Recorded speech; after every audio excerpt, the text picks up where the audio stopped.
2021 সালে লঞ্চ হওয়া iPhone 13 pro এখনো কতটা জনপ্রিয় তা হয়তো আপনারা ইউজ মার্কেটগুলোতে গেলেই বুঝতে পারবেন। অ্যান্ড আমার কাছেও অনেক রিকোয়েস্ট এসেছিল এই আইফোন 13 প্রো রিভিউ করার জন্য, বাট এতদিন আসলে রিভিউ করতে পারি নাই বা আমার চ্যানেলে কোনো ভিডিও আপনারা পাবেন না 13 প্রো নিয়ে বিকজ অফ এর ডিসপ্লে প্রবলেম। আপনারা অনেকেই জানেন যে 13 প্রো এবং প্রো ম্যাক্স এই দুটাতে প্রচুর পরিমাণে green line, white display, green display এই টাইপের ইস্যু হয়। সো যার জন্য কিন্তু আপনাদের এত দামি একটা ফোন রেকমেন্ড করতে পারিনি এতদিন, বাট আজকে রয়েছে তার প্রপার সলিউশন, যার জন্য ভাবলাম এবার রিভিউটা করাই যায়। সো এখানে বিগ থ্যাঙ্কস জানাতে চাই টেকজোকে, যারা আমাদেরকে এই ফোনটা দিয়েছে আপনাদের মাঝখানে এর এক্সপিরিয়েন্স শেয়ার করার জন্য। অ্যান্ড আপনাদের জন্য রয়েছে তাদের জোস একটা ডিল, তা হচ্ছে আপনারা যদি টেকজো থেকে যে কোনো অ্যাপেল প্রোডাক্ট কিনেন এবং সেখানে আপনারা 5% অ্যাড করেন ওই ফোনের যেই টাকা ওইটার 5%, তাহলে কিন্তু আগামী 1 বছর আপনার এই ফোনের সম্পূর্ণ যে ডিসপ্লে ফুল গ্যারান্টি রিপ্লেসমেন্ট হবে। তাছাড়া ফোনের ইন্টারনাল যদি কোনো পার্টস প্রবলেম হয় সেটাও কিন্তু ফ্রি অফ কস্ট আপনারা রিপ্লেস করে নিতে পারবেন কোনো টাকা ছাড়াই। অ্যান্ড এইটা আরও ইন্টারেস্টিং ফ্যাক্ট হচ্ছে কি জানেন, যে আপনি যদি ফিজিক্যাল ড্যামেজ করেও আপনার ডিসপ্লেটা ভেঙে ফেলেন বা নষ্ট করে ফেলেন তাহলেও কিন্তু আপনারা একদম ফ্রি রিপ্লেসমেন্ট পেয়ে যাবেন ডিসপ্লেটা। সো জোস এই অফারটার জন্য কিন্তু আমরা এই ভিডিওটা বানাচ্ছি। তো ডেফিনেটলি আপনারা ফোনটা কিনতে চাইলে ভিজিট করবেন টেকজোতে। এই মুহূর্তে ইউজড আপনারা অলমোস্ট 54,000 টাকার আশেপাশেই পেয়ে যাবেন।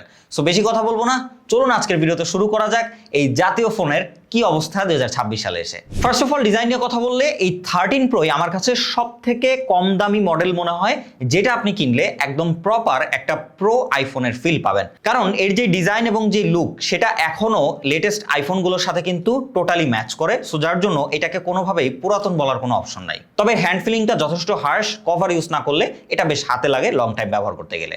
এরপরে আইফোনের ডুয়েল স্টেরিও স্পিকার নিয়ে কথা না বললেই নয়, জোস এবং ইমার্সিভ একটা এক্সপিরিয়েন্স পাবেন। এই বাজেটের একটা পুরান ফোন কিনলেও আপনি এটা থেকে খুবই ভালো সাউন্ড এক্সপিরিয়েন্স পাবেন, যথেষ্ট লাউড, যথেষ্ট ডিটেইল, এবং সব থেকে মজার ব্যাপার আমার কাছে লাগে সেটা হচ্ছে এই ছোট স্পিকারগুলোতেও বেস যথেষ্ট ভালো মতো ফিল করা যায়। তাছাড়া ফোনটা সামনের দিকে আসলে আপনি পেয়ে যাচ্ছেন একটা পারফেক্ট সাইজ ডিসপ্লে। এটাকে পারফেক্ট বলার কারণ হচ্ছে এর সাইজটা 6.1 ইঞ্চি।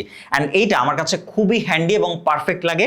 এর থেকে বেশি বড় হলে ওটা হাতের জন্য অনেক বড় হয়ে যায়, আবার বেশি ছোট হলে ওটা আবার ইউজ করতে প্রবলেম হয়ে যায়। সো এর জন্য আমি এইটাকে একদম পারফেক্ট সাইজের একটা ডিসপ্লে বলে থাকি। তবে 5 বছরের পুরাতন ফোন হলো স্পেকের দিক থেকে কিন্তু আপনি কোনো দিকেই কম পাচ্ছেন না। এটাতে রয়েছে একটা super retina XDR OLED display, যেটাতে 120 হার্টজের রিফ্রেশ রেট রয়েছে, HDR10 এর সাপোর্ট রয়েছে, ডলবি ভিশন রয়েছে এবং 1200 নিটস পর্যন্ত পিক ব্রাইটনেসের সাপোর্ট রয়েছে।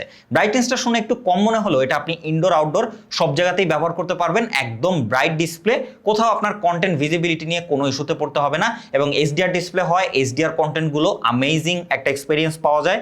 আর এই 13 প্রো এবং ম্যাক্সে এসেই তারা সব থেকে বড় জাম দিয়েছিল আইফোন সিরিজের সর্বপ্রথম তারা প্রোমোশন ডিসপ্লে বা হায়ার রিফ্রেশ রেটের ডিসপ্লে নিয়ে আসে, যেটা হচ্ছে 120 হার্টজের। তো যার জন্য এইটা দিয়ে কিন্তু আপনারা একদম মাখনের মতো একটা স্মুথ এক্সপিরিয়েন্স পাবেন এই ডিসপ্লেটা ব্যবহার করে। অ্যান্ড্রয়েডের 120 থেকেও আপনারা স্লাইডলি বেটার একটা এক্সপিরিয়েন্স পাবেন ফর এর অপটিমাইজেশন, যার জন্য কিন্তু আপনারা এই ডিসপ্লেটা বেসিক্যালি ব্যবহার করে খুবই মজা পাবেন। তবে হ্যাঁ, খারাপ বিষয় অবশ্যই রয়েছে, তা হচ্ছে এর ওপরের বড় সড়ো নচ এবং সাইডের একটু মোটা বেজেল। সো এই জিনিসটা আপনাকে মেনটেন করতেই হবে আপনি যদি একটা আইফোন ইউজার হয়ে থাকেন। তবে আশা করি কিছুদিন ব্যবহার করলে এই নচটাই আপনার ফ্লেক্সের কারণ হয়ে দাঁড়াবে। আইফোন কিন্তু এখানে আপনাকে ডিসঅ্যাপয়েন্ট করছে না, কারণ এই বড় সড়ো নচের মধ্যেই তারা তাদের আরও একটা ফ্লেক্স অ্যাড করেছে, তা হচ্ছে ফেস আইডি। যত অন্ধকারই থাকুক হোক সেটা আপনার ভবিষ্যতের মতো, ধরলেই ইনস্ট্যান্টলি আনলক হয়ে যাবে আপনার এই আইফোনটি। আইফোনের সফটওয়্যার নিয়ে আসলে আমার আর তেমন কোনো কিছু বলার নাই, কারণ আপনার মোবাইল থাকুক না থাকুক সফটওয়্যার নিয়ে আশা করি আপনি খুব ভালো মতোই ধারণা রাখেন। তবে যদি আমরা আপগ্রেডের কথা বলি, এটাতে আপনারা লেটেস্ট 26.5 বা যেটাই বলেন আপডেট আপনারা পাচ্ছেন। আদারওয়াইজ আপনারা ইন ফিউচারেও কিন্তু আরও বেশ কয়েকটা আপডেট পেয়ে যাবেন। র্যাম স্টোরেজে 6GB র্যাম, তার সাথে আপনার ইচ্ছে মতো স্টোরেজ নিতে পারবেন আপনি, পকেটে যদি থাকে পয়সা। 6GB র্যাম শুনে আপনার যে কোনো মতামতই থাকতে পারে, তবে আমার মতামত বলবো এইটা আপনার যে কোনো অ্যান্ড্রয়েডের 12GB বা 16GB থেকেও কিছু কিছু টাইম বেটার এক্সপিরিয়েন্স দিবে, এতটাই অপটিমাইজেশন থাকে আইফোনের র্যাম। এইটা দিয়ে আপনি মোটামুটি 5, 10, 15টা অ্যাপ্লিকেশনও ব্যাকগ্রাউন্ডে ব্যবহার করতে পারবেন। আমি মনে করি সেগুলো আপনাকে একদম স্মুথলি রান করাতে পারবে। আইফোন 13 প্রোতে আপনারা পেয়ে যাচ্ছেন অ্যাপেলের A15 বায়োনিক চিপ, যা কিন্তু 5 ন্যানোমিটার আর্কিটেকচারে বিল্ড করা। অ্যান্ড এইটা দিয়ে আপনারা স্টিল যে কোনো হেভি টাস্ক, যে কোনো অ্যাপ্লিকেশন, যে কোনো ভারী ভারী মাল্টিটাস্কিং ইজিলি স্মুথলি করতে পারবেন। এর পারফরমেন্স নিয়ে এখনও আপনার কোনো জায়গাতে কোনো রিগ্রেট ফিল হবে না। অ্যান্ড ফাইনালি যদি গেমিংয়ের কথায় আসি, এটা দিয়ে আপনারা স্টিল কম্পিটিটিভ টাইপ গেমিং করতে পারবেন একদম আরামসে, যেহেতু এখানে 120 হার্জের ডিসপ্লে রয়েছে। So most of the game আপনারা 120 হার্জে বা 120 এফপিএসে খেলতে পারবেন। লাইক পাবজি, এটাতে স্মুথ আপনারা 120 এফপিএসে খেলতে পারবেন অ্যান্ড বাটার স্মুথ এক্সপিরিয়েন্স পাবেন। লং টাইম গেমিং করেও আমরা তেমন কোনো রকম ফ্রেম ড্রপ ল্যাগের দেখা পাইনি। তবে হ্যাঁ, একটা জিনিসের দেখা ডেফিনেটলি পেয়েছে, তা হচ্ছে হিটিং। আইফোন কিনলে ভাই এটা আপনাকে মাথায় রাখতেই হবে। তার উপরে এখানে কিন্তু স্টেনলেস স্টিলের বডি ব্যবহার করা হয়েছে, গ্লাস ব্যাক, সো যার জন্য এটা বেশ খানিকটা হাতে লাগে। তবে কভার ব্যবহার করলে আশা করি ফিল করবে না। তবে এই হিটিংয়ের জন্য কিন্তু পারফরমেন্স খুব একটা ড্রপ করে না। তাছাড়া আমরা ম্যাড আউট 2 গেমটা খেলেছি, সেটা কিন্তু খুবই হাই গ্রাফিক্সের গেম, অনেকেই খেলেননি এখনো, একটু আন্ডাররেটেড গেম। তবে এটা একটা ওপেন ওয়ার্ল্ড লাইক GTA 5 বা GTA Vice Cityর মতো একটা গেম।